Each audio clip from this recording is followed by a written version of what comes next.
for us spiritually Amen. and mentally. Amen. Because we know that, you remember Hezekiah, he thought he was doing the right thing, right? Yes. He was a good king, wasn't he? Uh-huh. He got rid of the high places and done that which was right in the sight of the Lord. But there was Yes. something growing in Hezekiah, and we only find that out later on when the pride set in, when the Babylonians came and he showed them whatever was in his house, but forgot to show him the God of his house, right? Yes. Yes. So God said, he sent the prophet to Hezekiah and said, look, you are going to die, put your house in order. Yes. And Hezekiah turned his head to the wall and cried and said, no, I'm not ready, I'm not ready. And God said, you're right, you're not ready. You're not ready.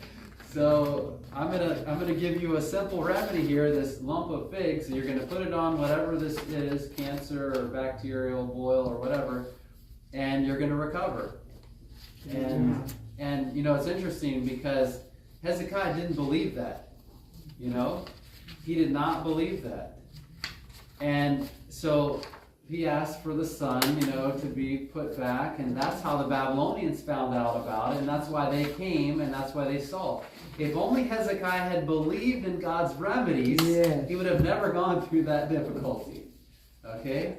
So God has said, fruits, nuts, seeds, legumes, these are for your benefit, right? Genesis 3:18, which also includes the herb of the field, right? Yes. These herbal remedies, these natural remedies, there are good things that God has placed in them for us, for our good.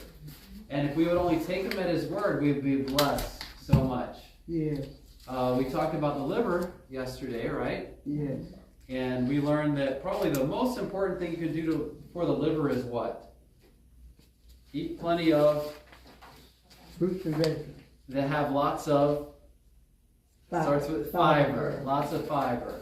Why? Because that basically binds to the toxins that the liver is secreting and keeps it from having to go back to the liver again, because it can get reabsorbed in the intestines and get put back in the liver over and over and over and over again. Yes. So thankfully, Hello? putting those natural things into our body that are filled with fiber, the whole foods, whole plants, fruits, nuts, vegetables, legumes, we can interrupt the toxic reabsorption and we can save our livers. It's interesting to note that the same process is happening in the colon too. You know, the liver and the colon go hand in hand. If you have an unhealthy liver, guess what? You're going to have an unhealthy colon. Mercy. And if you have an unhealthy colon, you're going to have an unhealthy liver. Mercy. Why? Because the two work together. And all the blood that comes away, so we have the circulatory system, right? Yes. Let's see here. Welcome to our newcomers. So we have the circulatory system that routes blood around the veins and the arteries, right? Everyone's familiar with that. But there's also a circulatory system that comes off of the intestines and the stomach. Mercy. And guess where that goes? So here we have small intestine, large,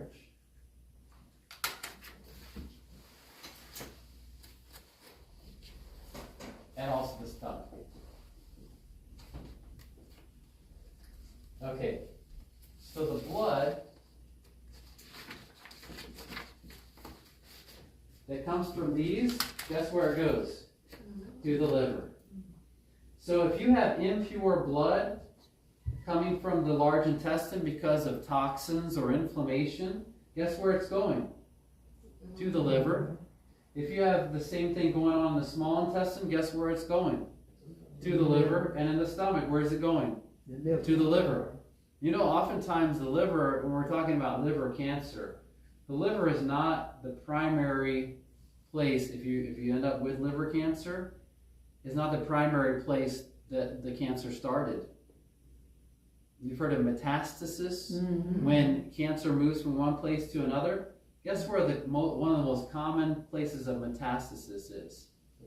It's the liver, because the blood flows to the liver, and the liver filters it out, if there are cancerous cells that metastasize or that move from here, they're going to move over to the liver.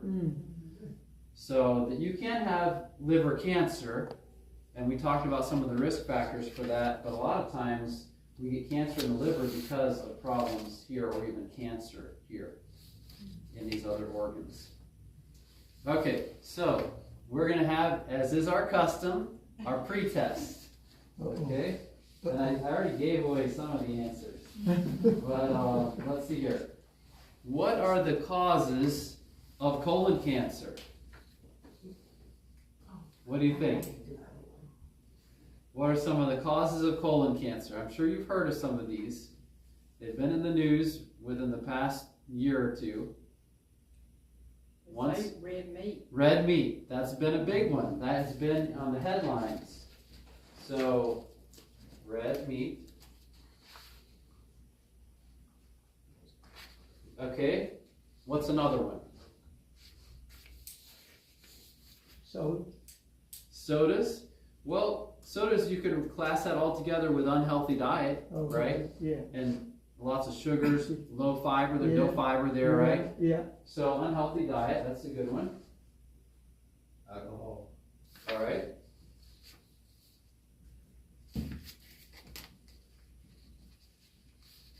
That's true. Irregular eating habits. Yes. Dietary, so eating habits, right?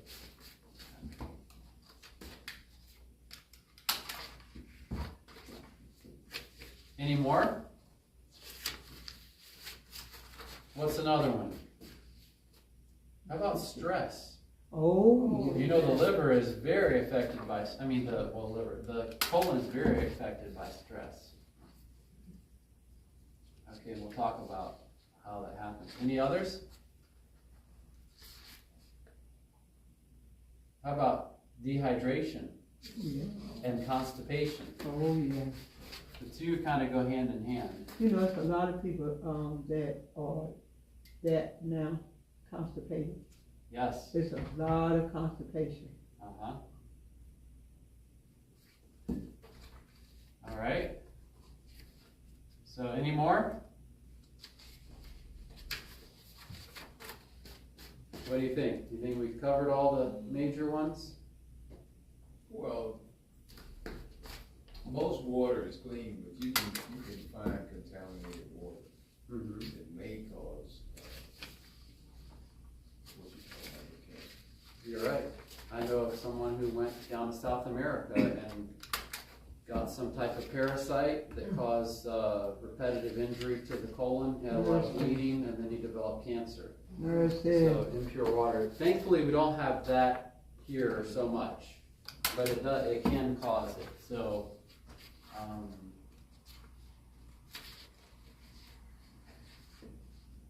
How about GMO foods?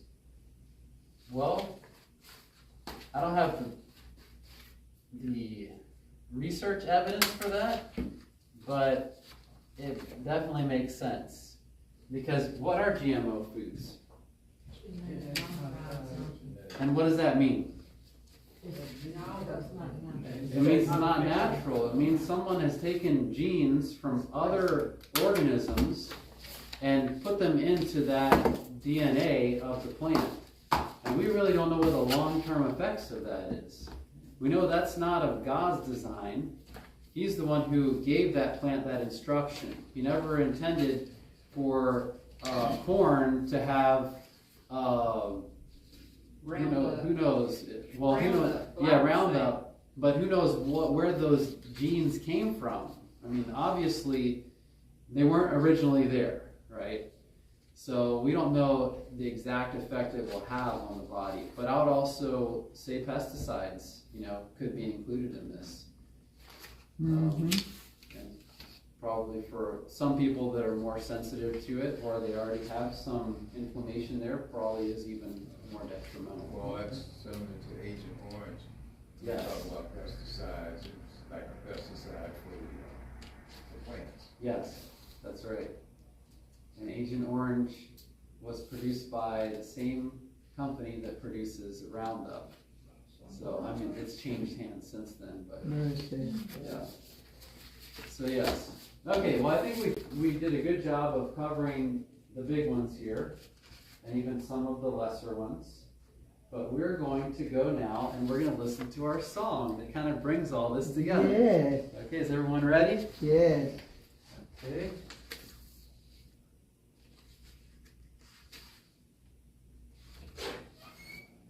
Are you still gonna burn us a copy of that song? Yes, I'm going to put all of them on a CD for I can't each wait. one.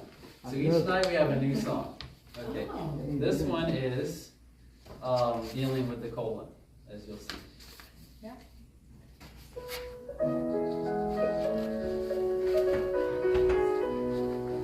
Fuel the body, keep it clean, start with every bite.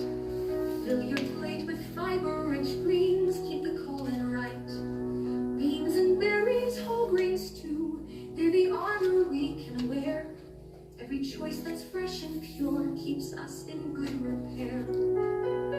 Keep the fire burning bright, keep your body strong. Every meal a step ahead, a way to carry on. With colors rich and water clear, we're building up a shield for colon health, for peace and strength, for life that's truly healed. Cruciferous and leafy greens, they fight the fight within. Broccoli, Brussels, and cabbage leaves protect us deep within. Add garlic, spice, and ginger warm, let the healing flow. Every meal a promise made to help our bodies grow. Keep the fire burning bright, keep your body strong. Every meal a step ahead, a way to carry on. With colors rich and water clear, we're building up a shield for colon health, for peace and strength, for life that's truly healed. No need for red, no processed foods, just nature on our side. With fruits that heal and grains that grow, our choices are our guide. Drink water deep, let toxins go, keep the pathway clear. For every mindful choice we make, we're building hope right here.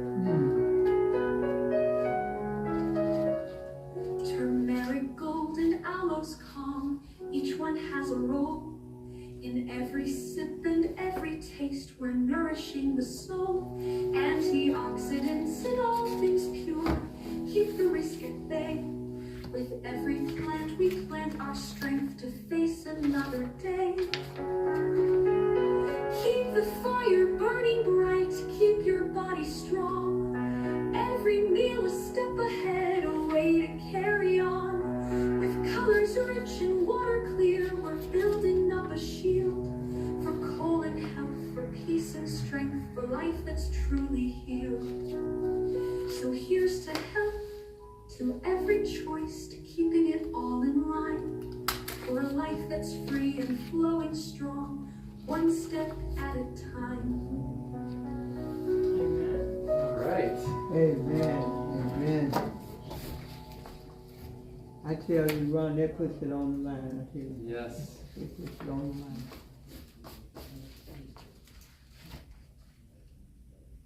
Okay. All right, so that added a few more things in there that we didn't mention yet. And as you can see, we are going to be talking about some natural remedies this evening. We're also going to be demonstrating some things that we did not get a chance to cover last time because they were not at my house, or my mom's house. But they have arrived, and so you can see here we have licorice root, we also have milk thistle, and we have dandelion root. So as you can see, you can pass this around. You can see this is kind of coarse cut, right? It's almost like a small grain mulch, right? So do you think that's going to take a little bit longer to brew a tea out of? Oh, yeah. Definitely. So we're going to go ahead and start that. It's not like your standard tea bags that are very finely cut. So yeah, you can pass it around. You can grind it and still make a tea. You could grind it, and this is pre-ground here, the milk thistle. The only problem is it creates kind of a grainy texture in the tea, you know, but we'll just strain it carefully. So, Do you order your teas, where do you order your teas from? let's see here. This is from Frontier Co-op, and you can get this from a variety of distributors. You can find it on Amazon. You can go to their website. I like Frontier, also Star West Botanicals, and I like to buy my herbs in bulk. You know the reason why? It's so much cheaper. This costs maybe $12 for a whole pound of licorice root. Yeah. And that's a lot of licorice root. Now let me tell you, I must give a warning about licorice root. This is a very powerful herb. Probably one of the most powerful herbs that you can take. And it could increase your blood pressure over time. So it should not be taken for long periods of time. But it operates similar to like a prednisone or a corticosteroid. It's very, very powerful. That's what I take for mine. Yes. And I've taken this for allergies. It helps tremendously. But I have had my blood pressure go up from taking it. And the solution is take some potassium. Eat more bananas. And because what happens, the reason why it brings the blood pressure up is because it causes water retention and it dilutes potassium levels. Oh, okay. So if you want to counteract that to some, and really you should not take it for more than a week at a time, unless you're monitoring your potassium levels or your blood pressure. Just make sure you're checking your blood pressure every day. I've taken this for a month at a time, and my blood pressure did go up, but I knew what to do to get it back down. It is such a beneficial herb. I would say don't be afraid of it, but use it wisely. I don't know the benefits of licorice. So licorice root, it's antiviral, and I'll talk more about that in just a moment. But the primary reason we're taking the licorice root in here is because glycyrrhizic acid, which is the active ingredient in here, is like 100 times sweeter than sugar, but it has no sugar in it. So it's a nice way of making your tea sweet without adding any sugar at all. It has a sweet kind of taste to it. It doesn't taste like sugar, but it makes a nice tea. And it's also anti-inflammatory. It's also, it reduces swelling and, well, it can cause water retention, so, but it reduces inflammation, I should say. It's almost like a natural steroid, similar to prednisone, which they've studied and looked at both side by side, and they've said that the active ingredients in licorice root are similar in function to prednisone. So that's probably why I was told to take that then. I Yeah. have asthma and Yes, definitely. Yes. That would be the reason why. Thank you. So it's a very powerful herb, but you do want to be cautious with it. Let me just say, I used to do a seminar series called Viral, and we covered all these different viruses. And the last time I did that, I did one after COVID. Mainly, it was leading up to COVID. Why? Because I wanted to warn people that viral pandemics were coming. Mm-hmm. So I had the privilege of traveling around for over maybe 4 or 5 years talking about that. And right when COVID hit, I gave my last viral presentation. It was a very amazing night. Everything was on lockdown after that, but you should have seen the crowd. You know, when viral pandemics are there, people really want that information. So there are a lot of people there that night. But I would always talk about licorice root because studies have shown that licorice root is one of the most powerful fighters of AIDS. Wow. Yes. In one study, it actually caused serial conversion from HIV positive to HIV negative. So it's a powerful herb. It's a very powerful antiviral. Not only is it anti-inflammatory. But that's the beautiful thing about most of these herbs is they serve different functions. You know, so even though we were going to make these teas that target the liver, they're also helpful for other things as well. So the licorice could be helpful for any inflammation or an allergic reaction or asthma, that kind of thing. And not just simply liver health. Milk thistle primarily for liver, but as we said, if you are taking care of the liver, you're also taking care of the colon as well. Right. Because the liver is secreting toxins that could damage the colon And if you're not getting rid of the toxins with fiber, you're gonna have them build up over time and become more and more concentrated. Yes. So how much licorice root should you use, if you're gonna make a tea? That's a good question. So, as a general rule of thumb, when we would make teas at UT Pines, it was about 1 tablespoon to quart per quart Okay. for medicinal effect. Now, if you wanted to make a tea with 3 things, you would put 3 tablespoons in there. And we're actually gonna do that tonight. Would you say that again, 1 tablespoon 1 to a quart? tablespoon per, actually it's 1 tablespoon per 2 quart, so per mason jar. So you know the 2 quart jar we used Yeah. used Yeah, yesterday? last night. 1 tablespoon, 1 tablespoon. Yes. Yeah. and that should be plenty. You can brew a stronger tea, but that's a very good dose for a tea for most Do things. you want me to pass these out for the cold? Sure, that's fine. I have a question about the liquid. Yes. I take the capsules, what's the, That's fine. That's just a different way of taking it.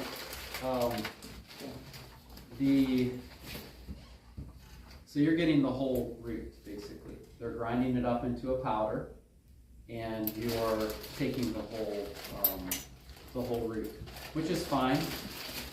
We're just going to make a tea with it. It's just kind of whatever you like more. If you like teas, But that would be the cheaper way, wouldn't it? probably.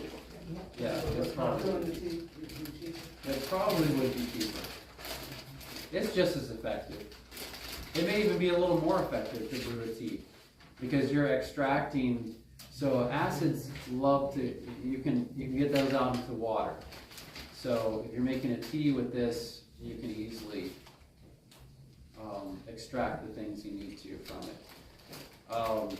Some things, like milk thistle, I have heard that it's often better to take it in a capsule, but since this is powdered, you should be able to get a good water extraction.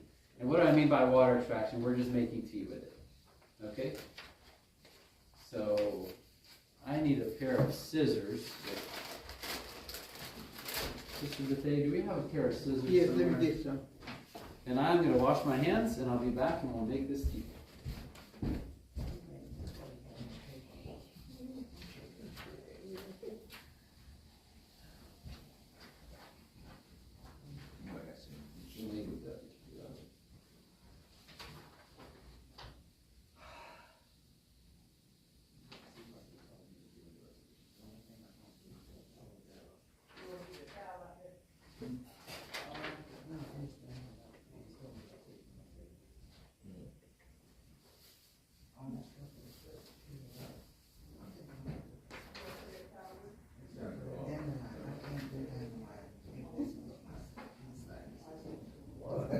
And do you have a tablespoon right there?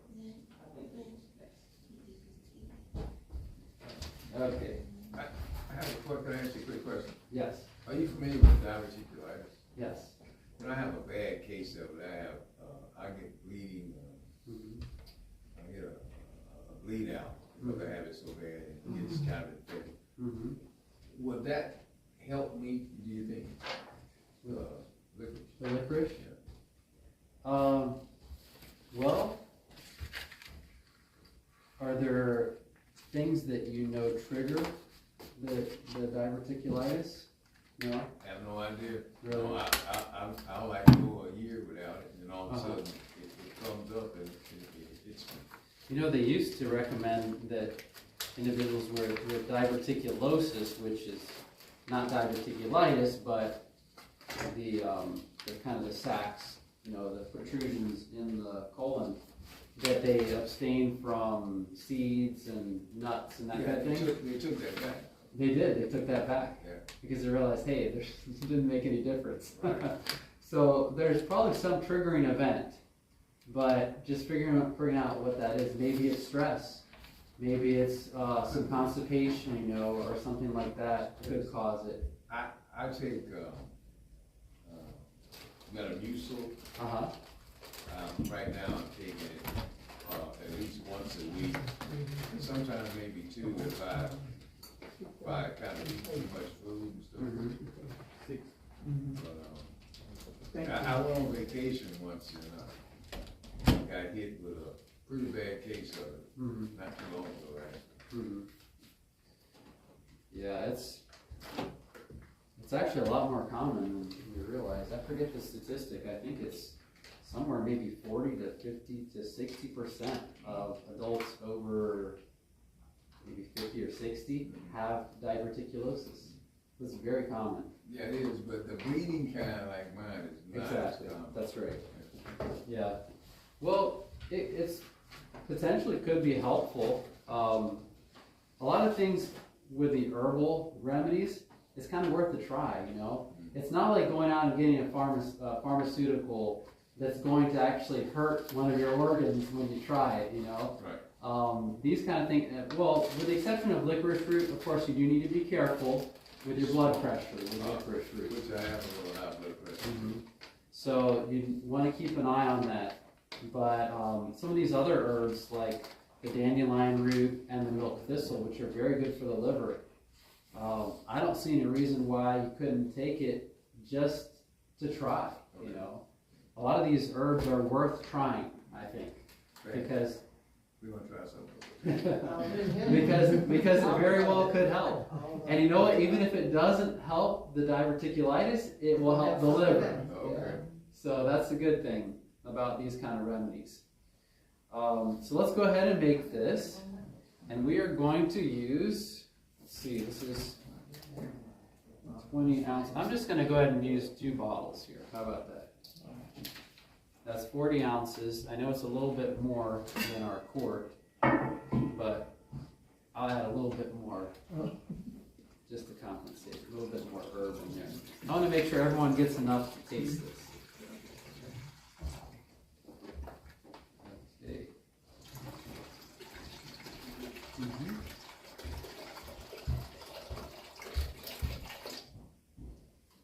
Okay, so our water is there.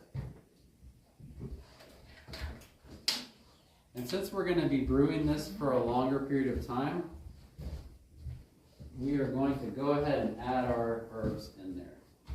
This is going to need to cook for a while. Alright, so we have our dandelion. And I'm going to add 1 tablespoon there. And I'm going to do a half, just because I added more water.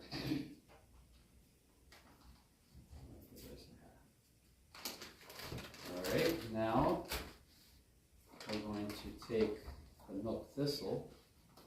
The milk thistle is going to be, some herbs don't taste very good. And this is one of them right here.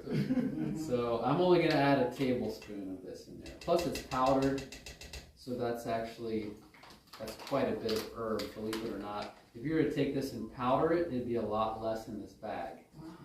It's just the nature of powdering an herb. Okay, so now the only one left is the licorice root, and we'll put a tablespoon in there. That looks a lot like those. It does. The reason why it looks similar is because it's cut up. I thought it was going to be dry. I did too. You're thinking of the candy. Yeah, licorice is, it's just a root, so it's going to be kind of a brown woody color. But that is what we need right there, and we are going to go ahead and put our lid on it. Actually, I'm going to stir a little bit here. Some of the powder's on the top. When you buy your teas in bulk right now, how do you store them? You can put them, usually I just keep them in the bag, Okay. and I put tape around it, wrap it up tight. But if you're going to keep it for a longer period of time, you might want to put it in some type of vacuum packing, keeps the air out of it. There's some jars that are more like a vacuum seal, you know. How much milk fills and how much liquid? So our recipe for this is going to be 2 quarts of water, 1 tablespoon of milk thistle, Okay. 1 tablespoon. Okay, two quarts of water. Yes. And what else? 1 tablespoon of milk thistle, Okay, 1 tablespoon of the licorice root, and okay, then, okay. And 1 tablespoon of licorice root, uh-huh, okay, and then 1 tablespoon of the dandelion root. and 1 tablespoon of dandelion. Yes. Brother Ron, can you store them in the ball jars? Yes. Yeah, that's a great place to put them. Yeah, Mhm. I was thinking that too. Mm-hmm. Yep. Yeah, you can.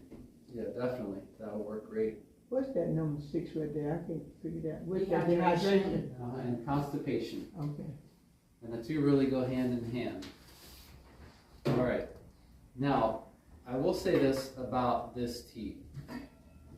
We're making this tea with roots, and roots need the longest amount of time to extract in the water.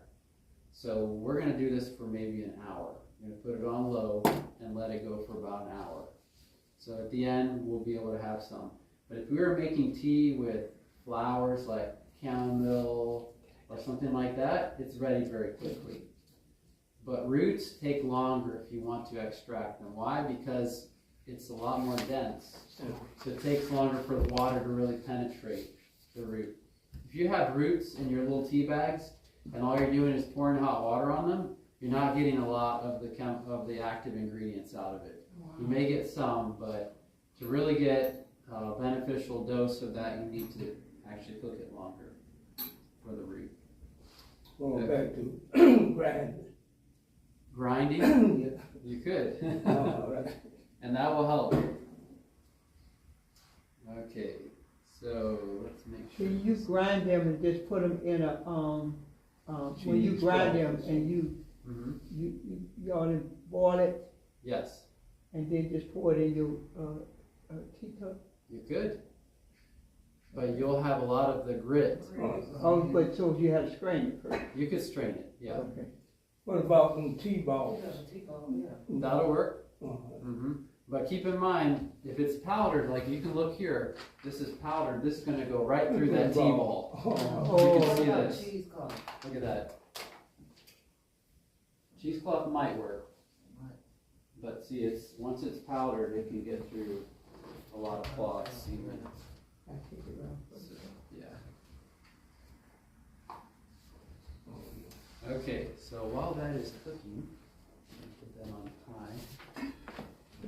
Another thing, So you couldn't really make this in the morning when it's summer, put it in a container, set it outside so the sun could fix it up?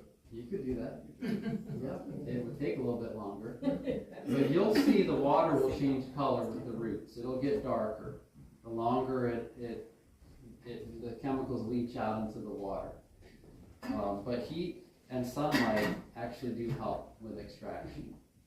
So you definitely could do that. Now keep in mind, and this goes with any herb, a lot of the medicinal compounds in these herbs are something called volatile, which means they can evaporate.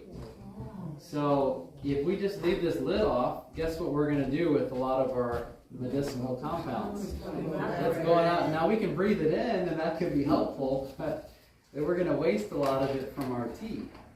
So if you want it in the tea, put a lid on it, and it will condense up here, and then it will drip back down. And we'll even shake that to get the moisture off. So, all right. Thank you. What if you use a kettle with that little tiny hole there? You know, the kettle with the. Yeah, well, you could use that. You will lose some of it, Yeah. especially things like peppermint. You know, the oil is a lot of the active ingredient is in the oil. You will lose a lot of it if it's coming out through the steam. But for this, we're gonna get it to a boil, and we're gonna turn it down, let it simmer, because we just want it to cook. And I can already see the water's changing color, mainly because of the powder we put in there. But it'll get pretty dark. It'll be a nice tea. Okay, any questions on the tea making? How much ingredient did we put per 2 quarts? 1 tablespoon of each that we use. Mhm. Okay? And how long would you need to cook a flower or a leaf? Longer or shorter than a root? Shorter, right? Because it's going to take longer to extract the nutrients or the beneficial chemicals out of a root. Okay? And All cook right. for 1 hour. I would say 1 hour at least. Okay. Yeah. You could cook this for longer and it will absorb, more of the compounds will come out into the water if you cook it longer. Oh, okay. So you could do that Oh, too. longer. Okay, so that's that. And Sister Bethea, we did have beets down as a remedy for tonight. We could just do that another night if you Yes. prefer. Yeah, we can. Okay. Since you already got 2, you do it Mhm. already. Maybe we could do Okay. it tomorrow night, you think so? Sure, we could do it tomorrow night with the pine needle tea. Okay. Even. Okay. And you can see here on Thursday we're doing orange peel tea. On Friday we're doing red clover tea. Oh, wonderful. And red clover tea is pretty amazing. Yeah. In fact, how many of you know Ellen White? I've heard of Ellen White. Anyone here? Okay. So she came down with what we believe to be some type of cancer, and she decided she was going to use red clover tea. And guess what? She didn't die of cancer. Amen. I watched a recent video of another individual that you probably have heard of, Ben Carson, and he actually made an announcement. He said that he injected himself with a tumor-causing agent accidentally. He was doing experiments on mice in his medical school, and he somehow, I guess you missed the mouse and you poke your finger, but he injected his finger with this and he said, uh-oh, I might be in trouble. Sure enough, a tumor started growing his finger within a short amount of time, and then another tumor started growing his throat, Oh, and the doctor said, we don't know what to do because this never happened to anyone. We don't know, we use this in laboratory animals to produce cancer, but we don't know what to do with you. And so he and his wife got a book called Back to Eden by Jethro Kloss. And he read in there that the clover flower, red clover flower, was helpful for cancer. So he started taking it. He said he would drink about a gallon a day. Guess what? The tumors went away. Amen. So, and that actually was a video that was out on YouTube that got a lot of views. So a lot of people are learning about red clover. Guess what? The price has increased tremendously. Oh, absolutely. So you know people are using it now. Oh, yeah. But with red clover, you can easily just grow your own. Mhm. You just pick a place in your yard that you don't want to mow, and you get, during the winter, you get a bag of red clover seeds. They're not that expensive, and you just go and throw them, and you're going to have red clover growing all over the place. Send your children or your grandchildren out there to pick them, and you have plenty of tea. So it's very easy to make yourself. And you can do it during the winter. Yes. Well, you want to plant them during the winter, and then during the spring they'll spring up. Oh, okay. Where do you get those from? Red clover, I know you can buy it online. I don't know if there are any stores that you want to buy a decent sized bag. Okay. But it's not that expensive. You can also, a lot of people will make sprouts out of red clover because it also has that really powerful Yes, anti-cancer it does, yeah. compound in the red clover Yes, sprout. It actually has more in the sprout than in the flower, Yeah. but the flower is bigger and more dense, so it's a little easier to work with, and you don't have to sprout it. You just have to make tea. So we'll be doing that on Friday. And red clover tea is a blood purifier, isn't it? Yeah, it's beneficial in so many ways. Mhm. Also good for hormone balance. So, Well, I fix it all the time, but it don't sound like I'm fixing them right. really? I put it in the cup, Mm-hmm. pour the hot water over it, Mm-hmm. put a lid on it, and let it seep. Mm-hmm. That's fine for a flower. Okay, that's, Yeah. But if it was a root, you definitely want to cook because it. I a mean, I little do bit it longer. like every morning. Yeah, and that's fine. For a flower, you'll see the color change in the water, right? Yeah. It's a little bit darker, and that's fine. For flowers and leaves, you don't need to do this. This is for roots over here. Okay, So, I thought, I don't cook mine. yeah. Mm-hmm. You could cook it longer, but Yeah. that is looking So pretty, this is the root. smelling pretty good too, that licorice. Okay, so let's go ahead and get back to our talk specifically on colon health and colon cancer.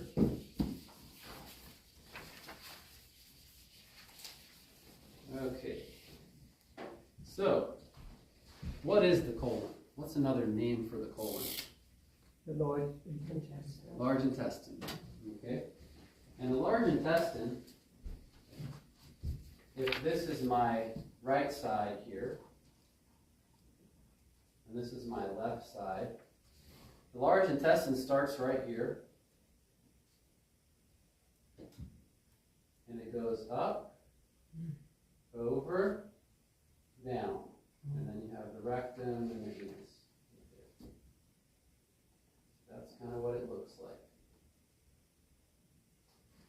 Now this organ is probably the most abused organ in the body. And yet it doesn't complain usually. It does its job very well. Why does it have such a hard time?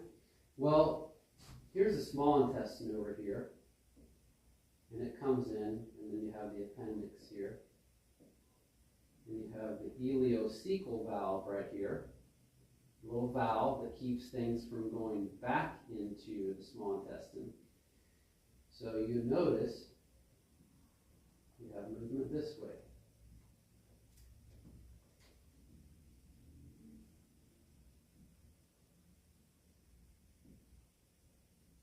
Okay.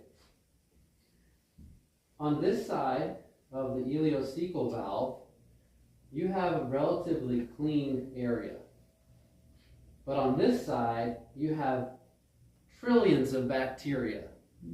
You have what we know right here as fecal matter. Okay, and that's not a pleasant thought, right? No. This organ has to deal with that and process it. I mean, it doesn't really do too much except for extract water from it. But it has to deal with it and put up with it as it travels through here and makes its way out into the rectum and to a bowel movement.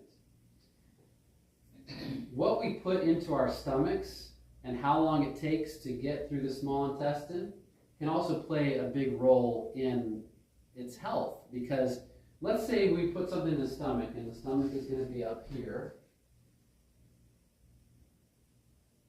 And then here, of course, the liver. There's the gallbladder. And the small intestine. I'm not going to draw the small intestine, just know it is very long.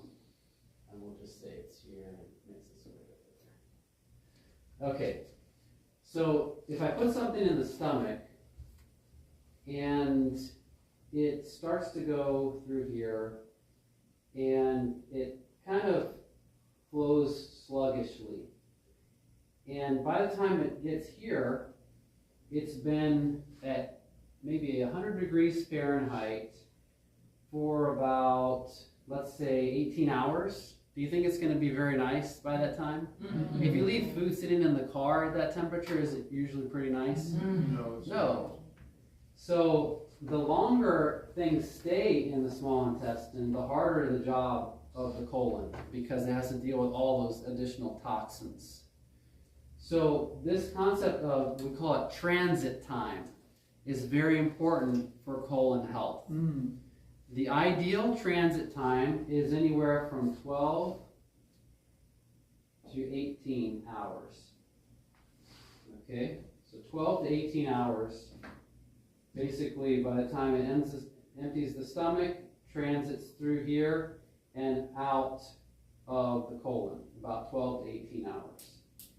Add in over here with the stomach, maybe 5 hours. So you probably have 17 to maybe 23 hours, maybe 24 hours. You'd say 18 to 24 hours from the time you eat it to the time you have a bowel movement would be ideal.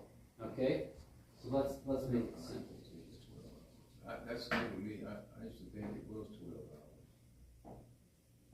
Well, if you're counting transit time from, let's say, the emptying of the stomach. Because sometimes the stomach will take 5-6 hours, maybe even longer, depending on what we put in it.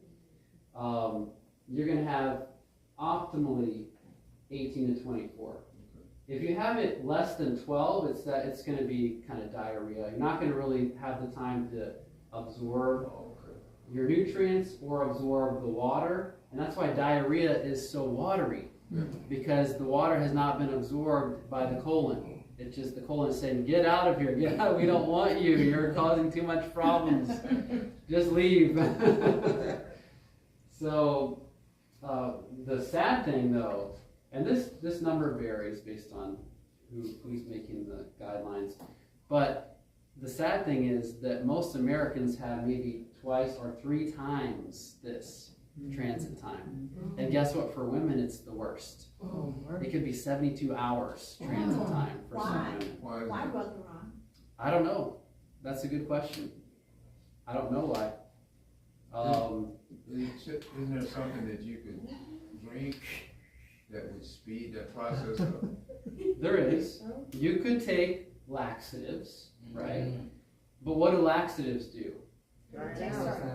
I'll tell you what laxatives do. Usually, when it gets over here, the colon says, what is that irritating substance? Let's get rid of it. Let's get rid of this thing. And then you have watery stool because the colon was irritated by it and it just gets rid of it. So if you're continually irritating the colon, what's going to happen over time? Well, you're going to cause problems. It's going to cause problems. Continual irritation causes problems. And it may even say, I'm just going to ignore that from now on. And then your laxatives don't work. That can happen too. Depends on what it is. So, that being said, yes, there are things that you can take, but ideally the things that we would take are part of a healthy diet, like fiber. You know, So that'll speed up the digestion if you have decent fiber? Fiber, yes, it will. And that's using both types of fiber. You have soluble fiber, which can be dissolved by water, or not dissolved, but water can penetrate it and it kind of turns into a gel. That's helpful, remember, for cleaning out the liver because it adheres to the bile. But you also need the roughage, which are where the green leafy vegetables, the Brussels sprouts, the cruciferous vegetables like the broccoli and the, what's the other one? Cauliflower. Those are very beneficial. Lots of bulk in there. And that can help because basically what you have here is a conveyor belt that needs enough roughage to work. If it doesn't have roughage, it's just going to be squeezing and not going to get anywhere. There's something called peristalsis. You ever seen someone milk a cow? There's a technique to it, right? And if you're not doing it right, you're not going to get any milk, right? It's very similar with the peristalsis in the intestines. If there's no roughage there, it's going to be a lot harder for the kind of the milking action of the intestines. And so it's not going to travel as easily. So that being said, what if we didn't have a lot of water here? What if we were dehydrated? What would happen here? It would not move as easily either, right? That's right. Now, obviously, you know, lots of plants in the diet are helpful, and you saw that you heard that from the song. But let's talk about some things that are unhealthy for this.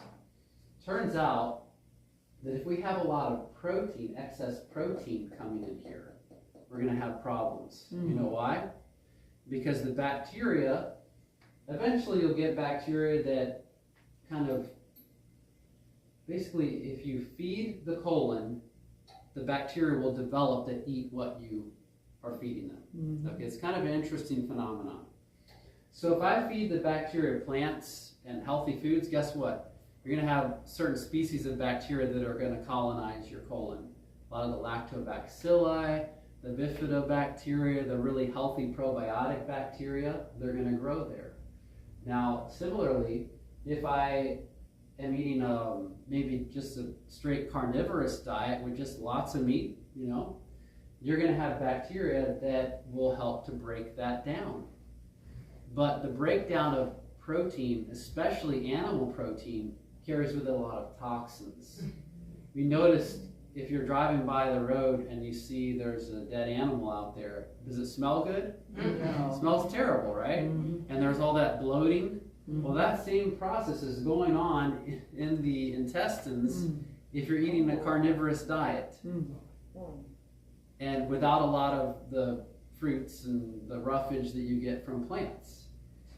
And to make matters worse, there's a compound that's produced by the breakdown of proteins called methane.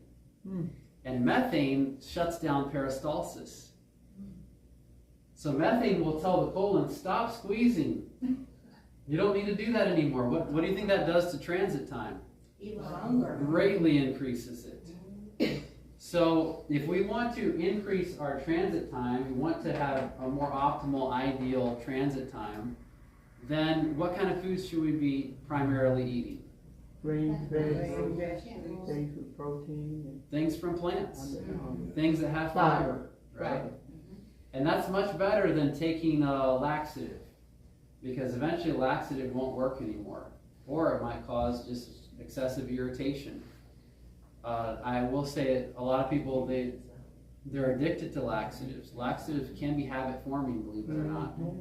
And there are some people, even people I would say that are very health conscious, they cannot have a bowel movement without a laxative now, because they started using it and they became dependent upon it. And that can happen. So the better way is to find natural daily ways of increasing, or not too much, increasing the speed of the passage through here, but maximizing absorption and digestion, and also getting it out as quickly as you can. Balancing those two. Yes. I was reading in the Council on Diet and Food, it says that the fiber washes the wall of the colon as you go through. It kind of scrubs it. Yeah. That's right. And it's not just scrubbing it, it's exfoliating. Because the colon, in your bowel movement, a lot of that in the material in the bowel movement is actually dead lining. Yeah, I was gonna say that. From the large intestine. And I actually know someone who was really into colon hygiene. You probably heard of this, and taking enemas all the time. And she was wondering, what is that stringy stuff in my enema, that all my bowel movements, because I'm taking all these enemas. Turns out she was doing enemas too much, and she was just stripping her colon lining. Continually. So yeah, you need to be careful with that. And that would help us to remember also that if this process of digestion is taking place more than 2-3 times a day, you're constantly having things coming in here because of snacking and many meals, you're going to have increased irritation to the lining, because it kind of sheds as it moves along here as well. So there's something to think about. And it's interesting, studies have shown over 3 meals a day increase the risk of colon cancer. I believe it was about by 200% or so. Wow. So I think that's probably the primary reason why, is because of the continual stripping away of the lining of the colon. Now, it's fine in moderation, because the colon was designed to be able to basically slough off. But if it's happening too frequently, it's not able to rebuild itself in time for the next event. So, yes. What about if you did intermittent fasting? Would that be a good thing for the colon? Definitely, because it gives the colon time to rest. You'll also have kind of a reset of the bacteria that grow here, because the colon, there's not a lot of food in the colon unless you put it there. And so if you get rid of the food here because of fasting, certain bacteria species are going to die off. And you'll have some that are just kind of the normal, they'll eat some of the mucus that are there in the colon, but some of the bacteria, they won't have any food and they'll die, because each species of bacteria kind of targets, now there's some overlap, but they kind of target a certain type of food, right?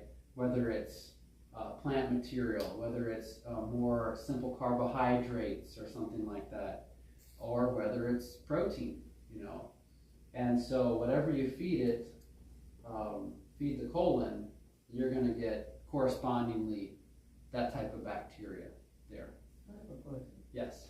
What would cause a person to pass out every time they do a laxative or animal besides allergies? That's a good question. Well, or is it both with laxative? So after a bowel movement involving those, is that what it is? I've been on the floor out Really? ever since I was little. Mm-hmm. Well, there's something called vasovagal syncope, which is fainting because of a vagal response, and What's the rate? it's triggering the vagus nerve, which if you are bearing down really hard with a bowel movement, it could trigger that. So, You know what, I'm better down. I just cannot, I can't, like since I was little. I'll vouch for this, 'cause I I've will pass been around. out. mm-hmm. So when they told me that I need to have a colonoscopy done, Mm-hmm. it's hard for me to do. Mm-hmm. And the doctors never figured it out. Really? I've had tests. I don't know about the pacemaker. They put, doctors had, have a pacemaker put in because he said, when I do pass out, my heart stops. Mm-hmm. And we still don't know what really triggers all this. Mm-hmm. I don't know. Mm-hmm. I just know about the pacemaker. in. Well, it's a thing that happens to Asians more than anybody else, Asian people. Mm-hmm. And she happens to have an Asian, grandmother. Mm-hmm. Interesting. I'll have to look into that a little bit more. But, you know, we're all fearfully and wonderfully made. Yeah. And we each have our personal health kind of talents, you know, the strong points, and we each have our personal health weak points. And it's important for us to figure out what those are. And a lot of times these natural remedies can be helpful. Oh, it's been happening. I take the turmeric Mm-hmm. and, Yeah, it's been happening. praise the Lord. How good is the garlic, to take the garlic? It's excellent. Yeah. Garlic is good for just about everything except for social groups. When should you take it? Because I tend to take it at night. Honestly, you can take it whenever you want as long as it's not irritating your stomach. Okay. Because it's possible if you take it on an empty stomach, it will really cause some distress. Yeah, but it hasn't bothered me, and I generally take it right before I go to sleep. Really, do you take the raw?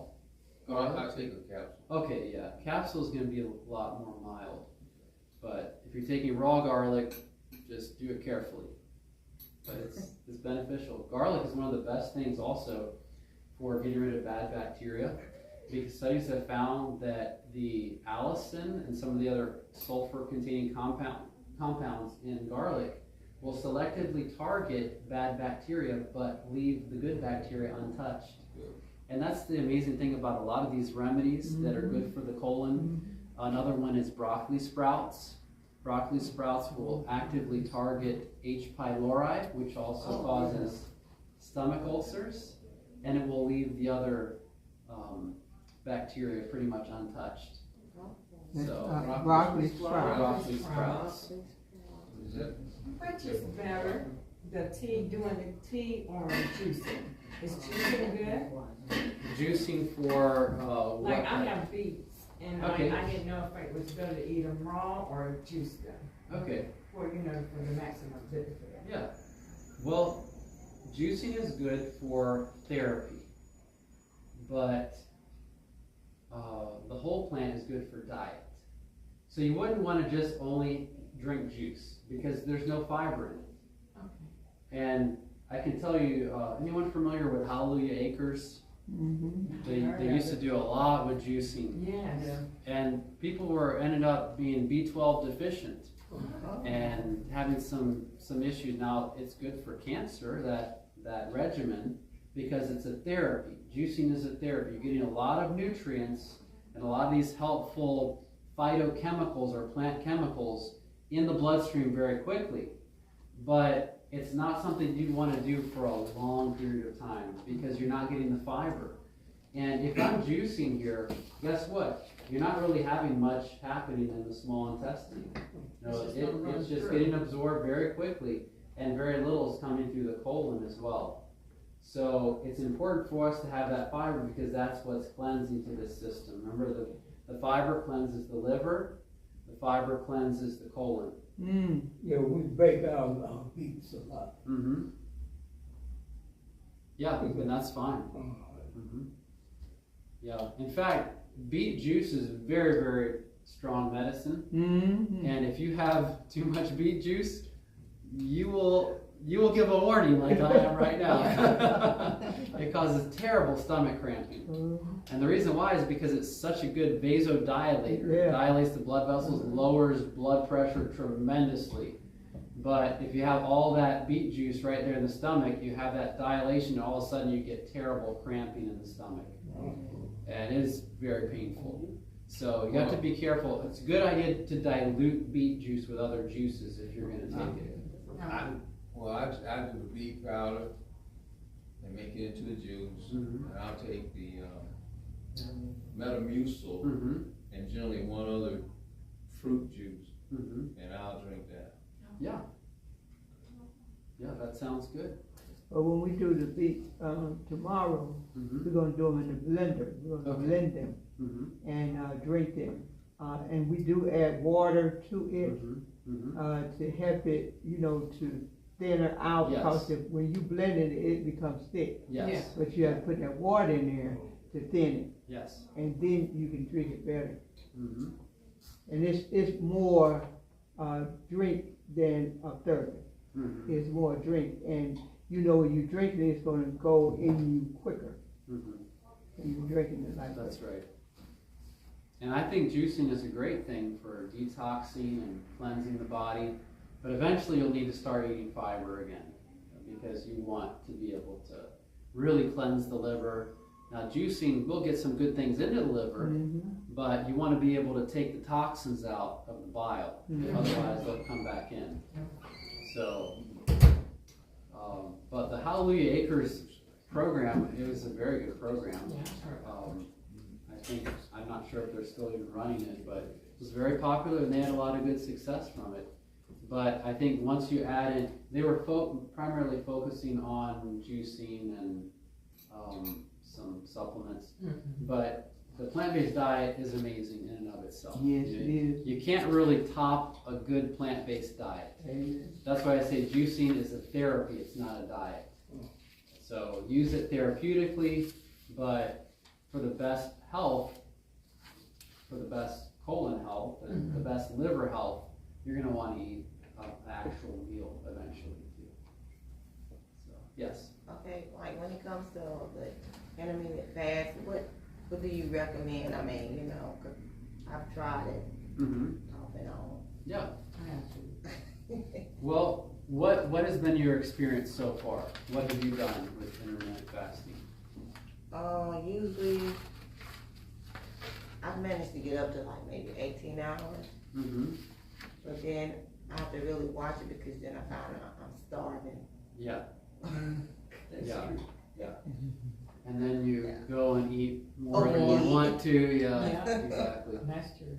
That's the tough thing about fasting. I think fasting, you just have to do it enough that you start to like the benefits, and then you can push through, Right. For me, when I first started fasting, it was very difficult to do it. Yeah. And then I got to the point where I realized, hey, it's not that hard, and there are some benefits, and I don't have the food allergies or the foggy brain or any of that when I'm fasting. I kind of like that. And I just kind of start getting used to it. And you also realize I'm not going to die because I'm fasting. I am hungry, but I'll be okay. The body can't go quite a ways without food. And just reassuring the mind of that. That's really the key. But if you're doing 2 meals a day, you're doing intermittent fasting. Because let's say you eat at, 9 o'clock, you eat a breakfast, right? And then you eat lunch at 2 o'clock, right? So from 9 to 2, you have, you're eating something. Well, you're going to have food in the stomach and that kind of thing over here, but you at least got 12 hours where you're not eating anything and nothing is really being digesting. So that's going to be very beneficial because it gives time for these organs to rest and to recover. And it also, there's something about fasting that triggers increased growth hormone, which is very beneficial for strengthening the tissues in the body. They found that adults with low growth hormone have much higher incidence of obesity and also of muscle wasting. So intermittent fasting, believe it or not, could help you to be stronger and to be leaner and to have more muscle mass than if you were to eat 3, 4, 5 meals a day. So just because of that, the better hormones that are going to be there. And also you could have better digestion if you're giving your intestines time to rest. They'll be able to absorb things better the next meal you have. So I think intermittent fasting is a great idea. And also there's a fast that we use to really draw near to the Lord and to clear our minds and help us to realize our need of Him, And I think that's an essential thing as well. So now I have a recent fasting experience. My family was going through a difficult time, and I was praying and fasting like I've never prayed and fasted before in my life. And I started out, I don't remember how much I weighed, but I dropped down to 147. And that was about 3.5 months ago. And I had not weighed that much since high school. Okay, and I'm 45 years old, so it's been a while since I've been that weight. And at that point, the Lord kind of answered my prayers and said, this is what's going to happen, and just wait on me. And I said, okay, I'm not going to be 147 though the rest of my life, so I'm going to try to be healthier and try to put some weight back on. I put back more weight. I've got 25 extra pounds now than I had back then. And I feel stronger. Actually, I did 100 push-ups the other day, consecutive push-ups. And that's more than I've ever done in my life. So fasting is a blessing. Even though we may lose weight, we may feel fatigued, it's a blessing because it gives our body time to recover and to rest and to get ready for maybe more exercise, maybe more healthy food, And we have to have those periods of rest and activity in our lives, in everything, and also in the digestive tract as well. Because if not, then the colon is going to suffer. Yes? Do you exercise when you fast? I do, but not as much. Because I do not have the energy. You can't do much. Yeah. But going for a walk, something like that, probably can do that. Low intensity. Because eventually your body will start converting over to burning fat. When you're fasting, it takes about 24 hours for it to start doing that. Your body will start producing ketones, and it'll start using that for energy. The brain will start using that for energy. So it's just getting past that time frame, and you start feeling better, actually. Because the ketones actually decrease allergies significantly. Yes, oh yes. One of the best ways, if you've tried everything else to reduce your allergies, if you fast for 18 hours, you're going to say, wow, where'd my allergies go? It's the most powerful remedy for getting rid of seasonal allergies. I know this it's about 18 hours when you really start to feel the benefit. The stiffness? That's for allergies. Okay. I'm saying when I did do the 18 hours, when I was stiff, I felt better. I could, move a lot better. Yeah. So you felt that it helped with arthritis? Yes, yeah. Oh, wow. Yeah, amazing. So what kind of fast is this? No food, just water, or what? For the allergies? For the allergies, it's a ketogenic fast. So you want to focus on ketosis. So what that means is, or ketone production. You can have water, that's not an issue. And in fact, honestly, water is such an essential necessity I have never fasted from water. You know, I'll always drink water Yeah. because you get dehydrated very quickly. I don't see there any need to fast from water. Yeah. Fasting from food is what is the essential aspect. So yeah, I have water. And even when I first started doing this fasting for allergies, I had a salad with some greens. And you know, there's not a whole lot of sugar or carbohydrates in there. And it didn't affect my fast at all. Just some greens. It didn't give me a whole lot of energy, but I needed that at that time because I had a hard time fasting. But since then, I could fast pretty easily for that time period. But if you really need something, get a bowl of lettuce, you know, get some greens or something like that. Don't put a whole bunch of salad dressing on it. that totally does away with the fast. Even a few nuts is probably okay for reducing an allergy fast because you'll still start producing ketones. But you want to know a way you can produce these healthy ketones and keep allergies at bay all the time? Mm-hmm. Exercise. Because exercise burns fat. And that produces the ketones. It's called beta hydroxybutyrate, or BHT. And not DHT, which is a bad one for prostate, but BHT is produced through daily exercise. So for me, when I don't exercise, I have much worse allergies. And I know, okay, maybe I need to fast to kind of break that allergy, and then I'll start exercising every day. And guess what? I can be completely okay around my cat. Now the cat lives outside, but whenever I get near it, I have a terrible time. And sometimes I'll have wheezing in my lung. I'll go to bed thinking, am I going to survive this night? Because I have pretty bad allergies to cats. But if I am careful with my diet, and you know what can throw this whole thing off? Sugar. Yes. If you have allergies and you're eating sugar, they're going to be much worse. Because sugar stops the production of this ketone. So you will not produce the ketone and then just have bad allergies all the time. So ideally, if you want, you're heading into allergy season and you start to have this stuffy nose, do a fast, start exercising, and lay off the sweets. You'll probably have a wonderful allergy season without having to take antihistamines. It's really, really powerful. It's probably nature's most powerful remedy for allergies. So, and I know because I have terrible seasonal allergies, and I've tried every herb. I mean, licorice root, it helps with allergies. What was that? It would probably help indirectly at least because it helps to detoxify the liver, and if the liver is clean, then your whole body's going to do better with toxins and inflammation. But licorice is helpful because it reduces the allergic response.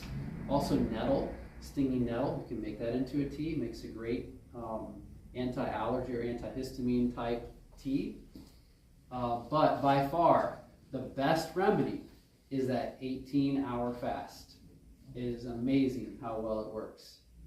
I can remember, I was actually here in North Carolina, and there was some tree that started putting out pollen that I had a terrible time with. And I remember I was at a store, and my nose was running so much, I was,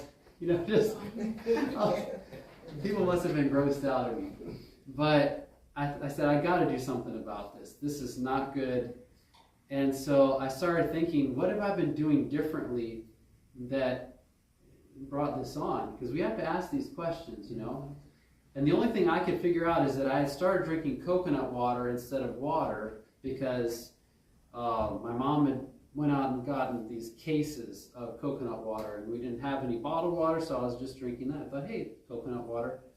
So let me go look at the ingredients on that coconut water. Turned it around, added sugar. And I realized, okay, it's probably the sugar, so maybe if I fast, then this will get better, And I didn't know any of the science behind it. And so I fasted. By the 18th hour, my nose dried up, the allergy was gone. And guess what? It didn't come back that season. It didn't? No, it didn't. Wow. So we're talking about not just temporary symptom removal. We're talking about allergy removal. So with this kind of, but at the same time, I didn't start drinking the coconut water again that had the sugar because that was the cause. because my body was not producing the ketones. Even though I was exercising somewhat, the body was just burning the sugar. It wasn't burning the fat because I was going on a walk. So if we keep our sugar, our refined sugar intake low, and we exercise, our allergies will be much less severe. And if they start to flare up a little bit, a little fast here and there could work wonders. It's really amazing. What is that type 1 diabetic? Can you? If you're type 1 diabetic, Bad allergies during allergy season. well, that's a good question. You just have to keep an eye on your blood sugars. And I mean, if you're fasting, you know, technically your blood sugar shouldn't be rising too much. And if you have type 1 diabetes, you may even have higher levels of the ketones because your body's going to be burning fat very quickly if you're not taking in glucose or sugars. Have you noticed? Oh, it's my daughter. Your daughter? Okay. I would say just watch their blood sugar, and also if they're taking insulin, just need to be very careful. They're on an insulin pump.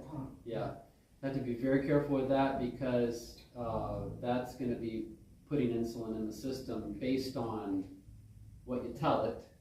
And so I guess you just have to say, I didn't eat anything, or no sugars today. But I would say talk to her doctor about that if she wanted to start doing some intermittent fasting. Because a lot of doctors are very open to fasting now because it's so scientifically validated. It's not long-term fasting. It would be short-term fasting, 18 hours maybe, and that should really be helpful. If you'd like some research that you can pass on to her to share with them, I can give you that because there's a lot of really good research. And I did find research after I had this amazing benefit from the reduction of allergies. I found research that said, oh yeah, this is what happened at 18 hours. It's like a dramatic drop in allergies because of a great increase in the production of these healthy ketones. So, it could be very helpful. Mm-hmm.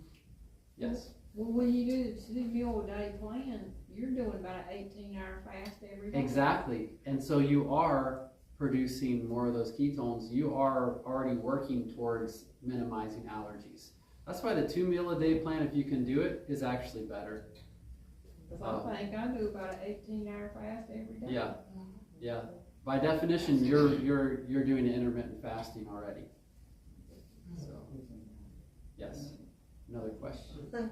That's what I was basically going to Okay. ask. How often do you do it? I was doing it every day and I just kind of fell off the wagon. I can tell the difference in how I feel. Really? I'm real sluggish now compared to where I wasn't.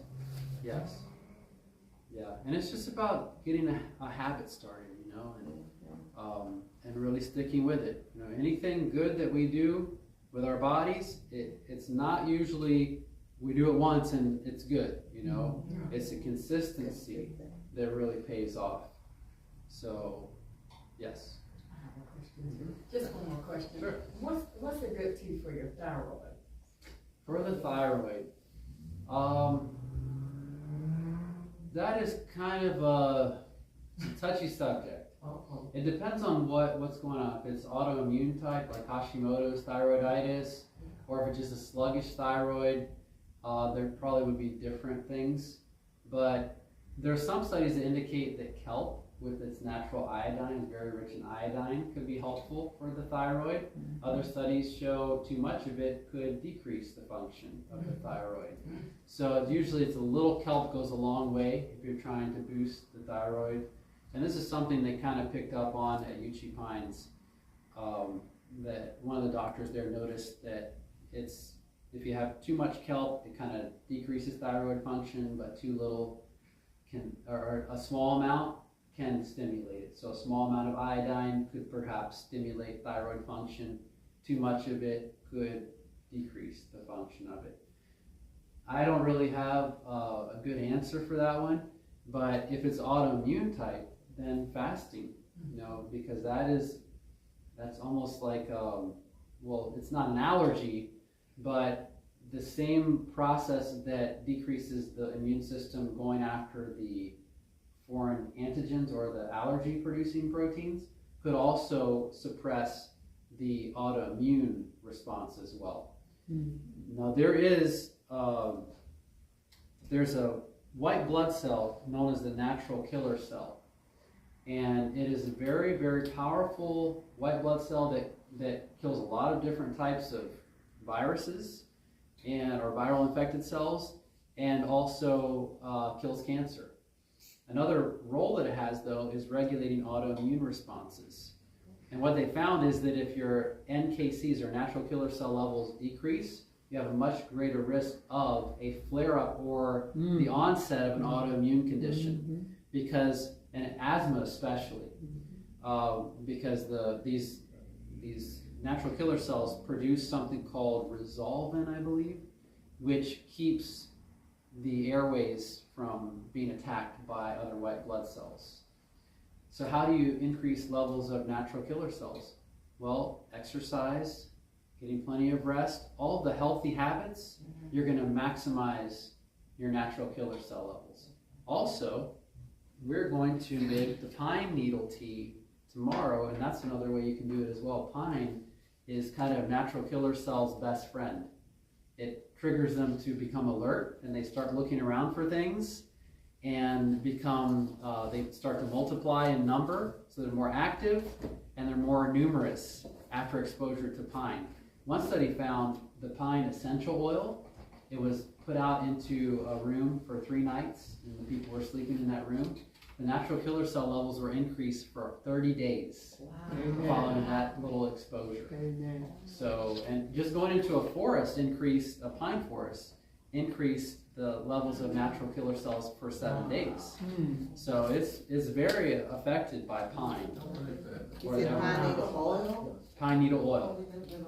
So you can, if you want to easily get pine needle oil, just go get some pine needles and you put it in a pot. Now at this point, you take the lid off and you just put it on and you let that pine smell come out. That's the pine oil that you're smelling. So it's very easy. If you have pine trees, you have a tree of remedy right there. Now, not every pine can you make the tea with, because not all of it is edible, but you can smell any of it. And we'll talk about how to distinguish the edible pine when we make the pine needle tea. Really? Yeah. You know, I was suffering from an autoimmune condition until I moved up to the mountains in Idaho, and there were pine trees all over, and that's when I went into remission. Amen. So it is powerful. And just think of it, if you're also, if you're suppressing autoimmune conditions with the pine, you're also suppressing cancer.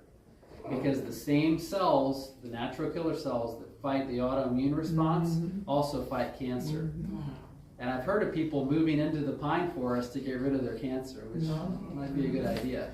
Or at least, you know, have some pine trees in your yard. Then go and put a lawn chair and sit down and you can. Yes. Okay, now when you talked about the 2 meals, what is the time, right? I mean, is it early morning and then late evening? I mean, what is the time? Well, it depends on what you want to do. If you want to make it easier, then you'll have maybe 8 hours between the two. That way you have a more sustained amount of energy coming from your food. But if you want to maximize ketone production, which will help with allergies, weight and also increasing growth hormone, then you want to have maybe 6 hours or 5 hours in between the 2 meals. So if you're just looking for just general health, then maybe 8 hours between, or maybe 6, 7 hours between the 2 meals. So I'm terrible with time. So what would be like 9 o'clock to 3 o'clock, something like that. Right, 9 to 2.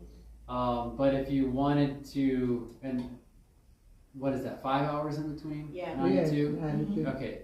So if you wanted to lose weight and fight allergies, you could do something like 9 to 2 or 8 to 1.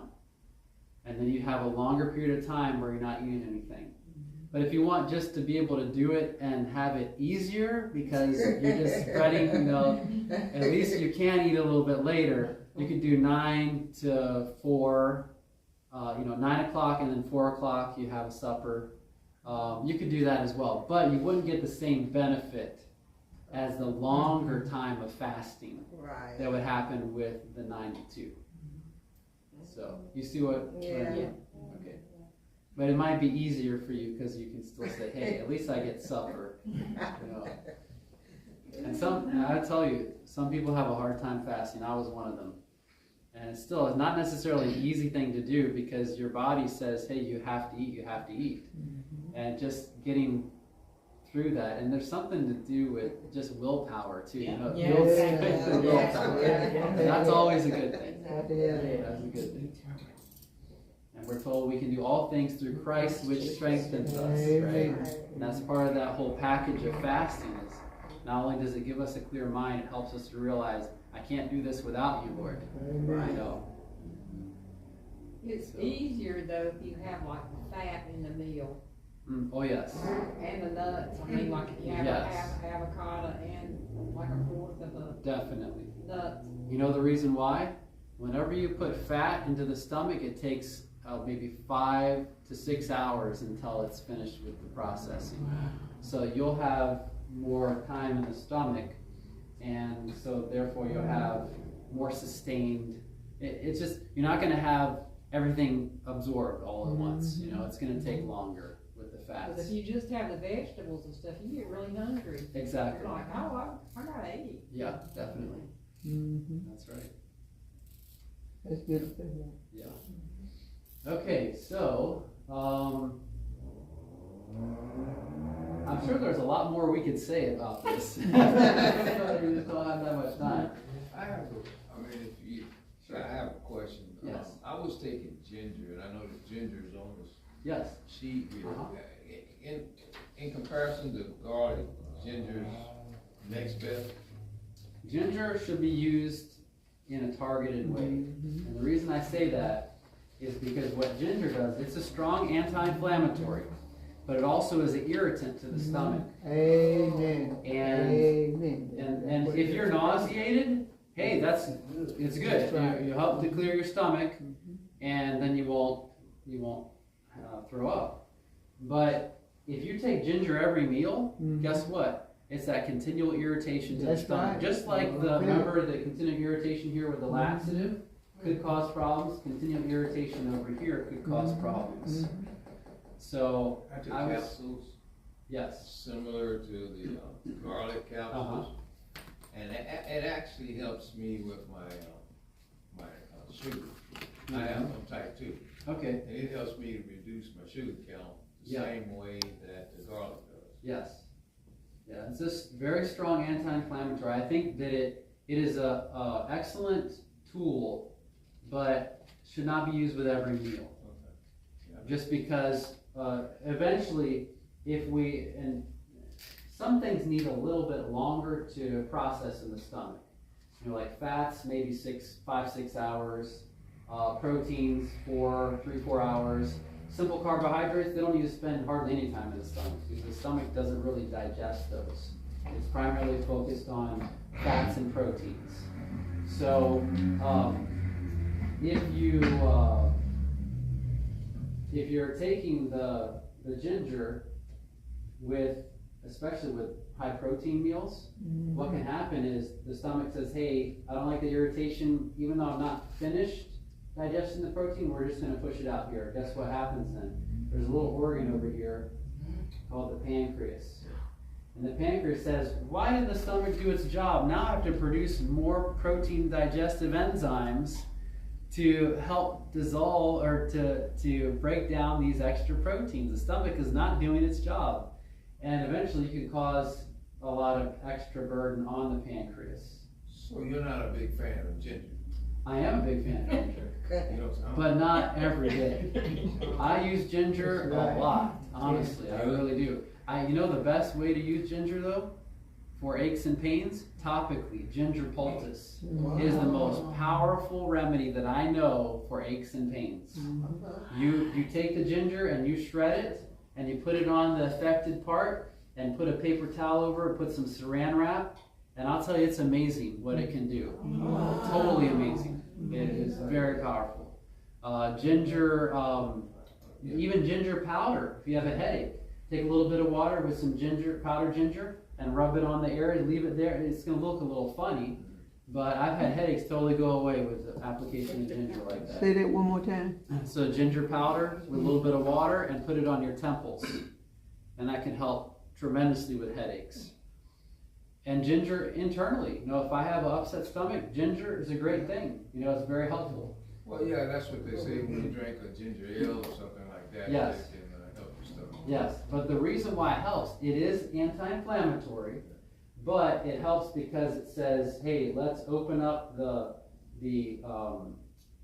valve here, and let's let the stomach just push all the time. It increases or decreases the time that the food stays in the stomach, which, if you have an upset stomach, it could be helpful.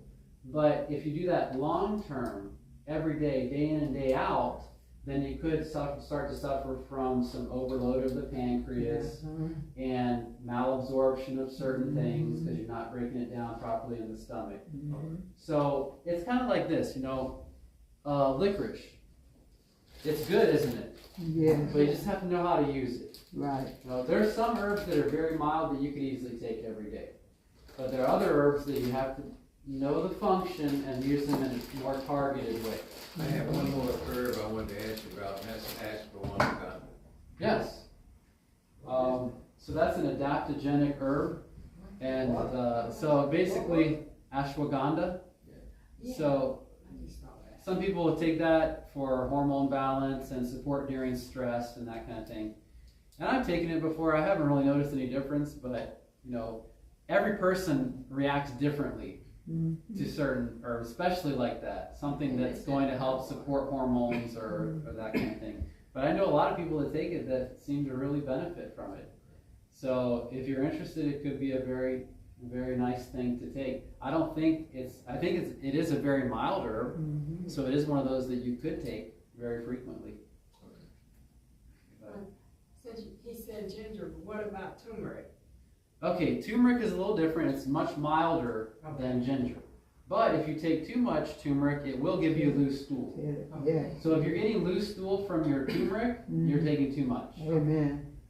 But it's a wonderful remedy. But it just needs to be used in moderation. Okay. So remember, temperance, totally avoiding the things that are bad. We don't want to put poison ivy, even though it's an herb. Don't use poison ivy internally. But you do want to use the good ones in moderation. And for certain ones, moderation may mean a little less than others, or a little bit more targeted usage than others. And just learning the various functions and how to use them is really the key. What about the slippery elm? That's what Okay, so slippery elm, its name kind of gives away its function. So some people do find benefit from slippery elm. I'm allergic to it, so I just don't take it because it backs me up as the opposite reaction. But slippery elm could be helpful. It's very soothing to the lining of the colon and the small intestines. One I do want to mention, though, that I have to mention because it's the most amazing thing for the stomach. Aloe. Aloe. And I've tried all different types of aloe, but I do want to say that the aloe vera juice, there's a certain type, has no preservatives, and I don't usually like to talk about brand names, but I'm going to tell you, if you want to help your stomach, and you have dyspepsia and issues with heartburn or anything like that, it's called Lily of the Valley. And they have it at just about every health food store. Why? Because it works. It's amazing. It's called Lily of the Valley. And they have two types. They have one that's a gel, and other is the whole leaf. What about pure, fresh? You can use that too. But keep in mind that it does have kind of a potent chemical in it that can cause an irritant laxative effect. A little bitter. And yeah, it's the bitter compound. But if you want to get rid of it, you can cut off the ends, the spines. Cut off the ends and leave it sitting in a cup overnight, and you'll notice it'll drain this strange Well, like I milk just fluid. cut it open, take the inside out. Yes, and you can do that too. So you're just getting the gel, Yeah. and you can do that as well. But if you want to use the whole leaf, cut the spines off and just let it sit vertically, and the bitter will come out of the leaves and go down to the bottom. So that's helpful as well. But I have found that the whole leaf juice seems to help my stomach more than the other. My son was about 4 years old when he started. He was about 4 years old when he started requesting aloe vera juice. Why? Because he had an upset stomach and he asked for something and I gave him some of this. Ever since then, he called it yucky juice. And he started to like, it doesn't taste bad, but it doesn't taste great. And so every night he'd say, "Daddy, can I have yucky juice? Can I have yucky juice?" And it's so funny. I think he uses the opportunity just to have some father-son bonding, because whenever he gets in bed, it's like, my legs hurt. My stomach hurts. It only happens when he has to go to bed. It's the strangest thing, right? I say, okay, well, come on over. We'll do some remedies. But he knows a lot of remedies because he's used them. But he likes his yucky juice, and that's the aloe vera. But it is very helpful. I had a neighbor who had terrible gastritis. He was about to cancel a big event that he was going to. And I said, hold on, when we go back to my house, I have a bottle of this aloe juice you can have. He took maybe a couple ounces of it. You don't need a lot. A couple ounces is pretty much all you need for one dose. And took a couple ounces, and he said, you know what? It's going away. And one of his relatives called him up, "Are you still going to be able to make it?" "You know what? I think I am." So it is very helpful. It's good for the stomach too. It is very good. And this particular variety, they take out that bitter compound as well. So it's advertised on the back of the bottle. That's good. But that can get kind of pricey if you're taking it all the time. So that's another thing. Use that in a targeted manner. A lot of times people will say, well, I'll eat whatever I want and I'll just take this natural thing to kind of fix it, But that's going to be kind of expensive and it's not going to give you the best benefit. Ideally, what we want to do is use those things if we do make a mistake, but don't keep making the mistakes that call for their use. Right. So we take those things when we need them, but we try to do our best, by God's grace, to eat healthy, to exercise, to drink plenty of water, to follow all those principles we heard about in the song, right? Because ultimately that's going to give the best health to this whole system right here. So, Yes? So how often would you drink the aloe vera juice? It depends on what your issue is, but let's say you wake up with a stomach ache or something like that, just drink it once a day, just in the morning, and that probably will be all you need. Okay. I don't think there's if you're taking the aloe that causes the stimulant laxative effect, and yeah, you want to be careful with using it too much. But if you're just using the gel inside, it's very mild. It doesn't cause laxative effect. It's actually very beneficial. It's a food even. In South America, that's why you find these big aloe leaves in Walmart, because people use it for food. So it's a good healthy food, but we just need to know how to prepare it. So, in fact, the young lady who told me about cutting off the spines, she was from South America. She knew how to prepare aloe. So you cut off those spines, and then the bitter comes out. So, What about cactus? Cactus. All right, don't touch it. Cactus is very beneficial for blood sugar issues. It is. When you have it with your meals, have with your meals, and it probably has a lot to do with the sliminess and the fiber, the soluble fiber that helps to slow the absorption of the sugar. It tastes like pickles. Yes, that's right. Mhm. Mhm. We had someone stay at our house. And, Ben had bought something, it was in the freezer. And, he was up cooking. And he said, oh, this look like okra. So he fixed the meal. And, when we got ready to eat, we was wondering what that was on our plate, you know. And he said, it was okra. And Ben said, no, that was cactus. But it was good though. Yeah. It wasn't bad. Yep. Cactus jelly and stuff. Yeah, I was fooling around with some cactus at one time, but I never really I never did what Ben did, I never cooked. That is good. Yeah. I've had the jelly. Yes. Well, who is ready for the tea? Yeah. All right. Go ahead and pour some of this. And it has definitely sat long enough. What, you want me to pass out the rest of these, papers Yeah, we that can we do had that. already? Now this is kind of hot. Okay, everybody got a cold. You, Get you first, Lisa, this time. Got you last time. what all we got? We got, the liver that we done already, and then the prostate. I'm glad about it. Yeah, and the colon, I gave the colon out already, I gave you one. Okay, so that, let's make sure I give you a liver and a prostate. You didn't give me a prostate. I didn't give you a prostate. Give you a prostate. I'd like to have one for the prostate. You're welcome. Let me just come. And Elder, I'm gonna give you the colon. I can So you take got that. 3 of them. So when I come around, I'll Make get sure it you for have him right 3. here. okay?